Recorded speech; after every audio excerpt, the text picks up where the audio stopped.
Nah ini di antara wasilah-wasilah itu ya, pastikan bahwa guru yang mengantarkan kita dekat dengan Allah, seorang alim itu salah satu sifat yang harus dihindari, jangan sampai membawa fitnah. Jadi ada tipikal guru yang bawa fitnah. Hati-hati. Ini ada isyaratnya, kalau disebutkan pasti terjadi. Ya. Apa cirinya di antaranya? Nah, kita sebutkan. Cirinya yub'idaka fayub'idaka takabburuhu an mahabbati, keangkuhan ya, justru menjauhkan engkau dari rasa cintamu kepadaku. Ternyata guru yang angkuh itu tidak baik.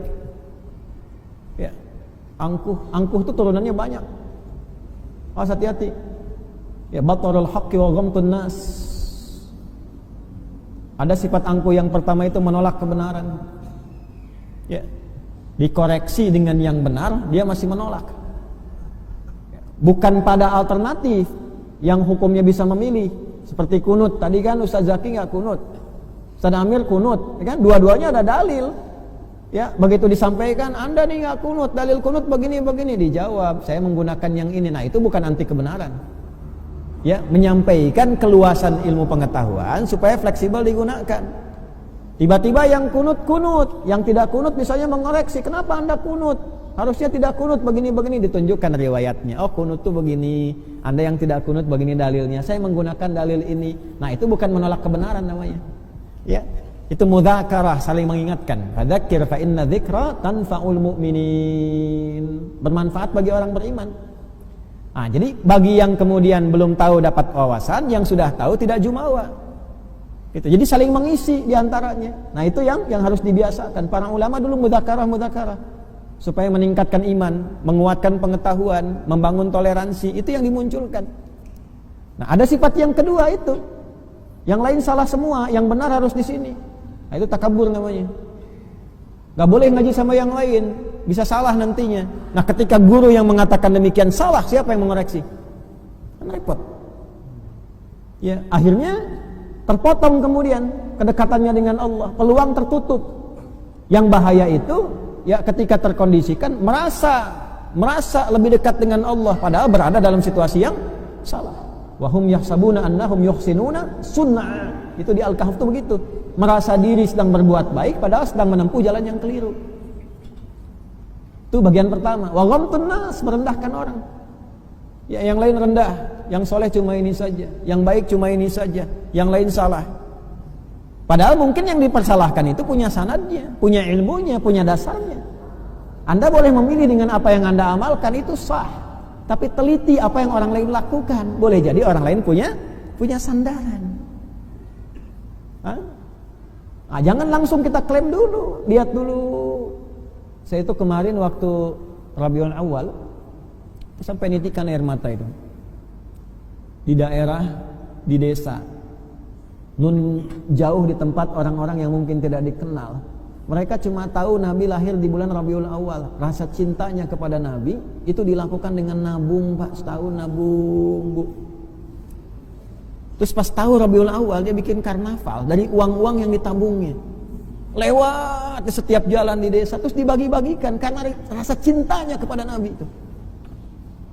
Itu pembuktiannya sampai ke situ, bukan cuma di lisan cinta Nabi, cinta Quran, cinta Sunnah. Itu orang-orang yang hidupnya mungkin dalam sebulan 100.000 pun nggak dapat, tapi dia sisakan dari uang itu dengan cintanya pada Nabi. Dia keluar tuh, bikin karnaval tuh senang. Ini kan lahirnya Nabi, kan dia keluar terus dia bagi-bagi sedekah, diamalkan apa yang Nabi sampaikan kepadanya. Terus tiba-tiba datang orang hukum itu bilang, gimana? Dia gembira dengan nabinya, dia ekspresikan dengan sedekah, dia kumpulkan uang selama setahun nabung untuk itu. Kan itu bagian dari yang diajarkan Nabi, berbagi dengan orang, membahagiakan orang. Dan itu diajarkan oleh orang-orang yang Allah titipkan pada mereka hikmah yang besar. Gitu. Itu kan bukan ritual. Ya, bukan ibadah mahdhah, bukan ritual yang kita nggak bisa sebutkan bid'ah di dalamnya, tapi praktek yang luar biasa dari urf. Sesuatu yang jadi kebiasaan, jadi tradisi, dan tradisi itu ada nilai kebaikan yang dibenarkan oleh agama. Cintanya kepada Nabi luar biasa, kasihnya kepada Nabi luar biasa. Tiba-tiba datang orang, ya mengatakan, menghukumi ini enggak benar, ini jauh dari Allah, jauh dari Rasul, takabburan mahabbati. Maftun tuh, ada fitnah di dalamnya. Nah, maka mesti hati-hati. kita doakan, jangan menghukumi, doakan. Ustadz satu, Pak Ibu doakan ustadz itu, siapapun itu. Saya mengajar, Ustadz Hunayfi ini, siapa lagi, semua jangan batasi. Doakan supaya Allah ikhlaskan, Allah mudahkan hidupnya, Allah sabarkan, karena tidak mudah jadi ustadz itu. Ya, bersih, supaya hatinya bersih. Saya pun menyampaikan ini harus bersih, tidak boleh punya pikiran-pikiran yang jahat, tidak baik, tidak boleh. Justru ini untuk semua, untuk pribadi kita. Jangan sampai saya ngajar bawa fitnah, tidak boleh. Ya, ini justru yang disampaikan oleh Allah sejak era Nabi Daud. Hati-hati, akan ada seorang alim ya membawa fitnah dalam hidupnya dan disifati kemudian dengan kalimat yang dahsyat. Perhatikan, ulaika qutta'ut thariq ana ibadi. Mereka itu pembegal dari kesolehan hambaku. Begal amal soleh disebutnya tuh. Ini bahasa riwayat itu. Nah, maka hati-hati. Orang ngaji Quran sebelum subuh, terus pakai speaker dia bacain. Bid'ah itu, misal contoh ya, bid'ah itu, itu nggak boleh. Cek dulu, masya Allah. Ketika dilihat, oh ini ada sanadnya. Abdullah bin Mas'ud radhiyallahu taala anhu baca Quran menjelang subuh 50 ayat, ya. Baca istighfar, banyakin sholawat sama Nabi. Kan istighfar sebelum subuh itu ada di Quran surah ke-51 ayat ke-18. Wabil asharihum yastaghfirun. Cuma dulu kan gak ada mic, tapi sahabat lain tahu karena dengarnya bacaannya kencang. Makanya Nabi komen, kalau engkau pengen tahu jarak antara adannya Abdullah bin siapa?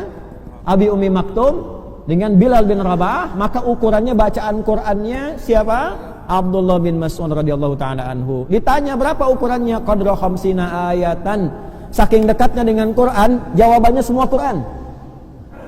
Saking dekatnya dengan Quran, jawabannya semua Quran. Ya. Saya tanya nih, kalau imsak ke subuh berapa menit ya? 10 menit ya? Nah, Anda jawabnya masih pakai menit. Ini orang Quran, jawabnya pakai Quran. Oh, jaraknya kira-kira 50 ayat lah kalau baca Quran. Ya. Ustadz Adi dari rumah di situ di Galaksi ke sini berapa ya jaraknya? Ya kurang lebih ya ala-ala lah sama ala-ala sama Al-Rasyah. Anda berangkat kantor jauh enggak? Ya kurang lebih Al-Baqarah lah gitu. Nggak bisa gitu enggak? Ya? Canda tuh. Ukuran peci berapa? Ya yukhadi'unallaha walladzina amanu, gitu kan? Anak berapa? Ulaika 'alal ladzina ulaika ya ala hudan min rabbihim wa ulaika humul muflihun. 5 gitu. Istri alif lam mim. Ya kan? Ada rencana poligami, ya sadaqallahul azim. Harian hari kita gitu tuh ringan. Baca Quran. Sanadnya nyambung. Ada orang baca Quran, sering disebut tahrim sekarang kan? Ya, tahrim harrama yuharrimu tahriman. Maksudnya apa? Kalau itu sudah nyala, yang lain selesaikan. Jangan kerjakan, berhenti dulu, siap-siap dulu, sholat mau dilakukan. Itu sanadnya ada. Ya. Tapi kan pakai mic, ya ente aja adzan pakai mic. Ya kan sama, mic kan wasilah saja. Terus kalau Anda adzan pakai mic nggak salah, kenapa dia ngaji pakai mic salah? Yang salah itu dilakukan di waktu yang tidak tepat, digunakan di komunitas yang tidak biasa. Anda minoritas, cuman 3 rumah, ada musola, yang lain mayoritasnya non muslim. Tuh kan? Tiba-tiba Anda ngaji sebelum subuh. Itu di tempat yang salah namanya.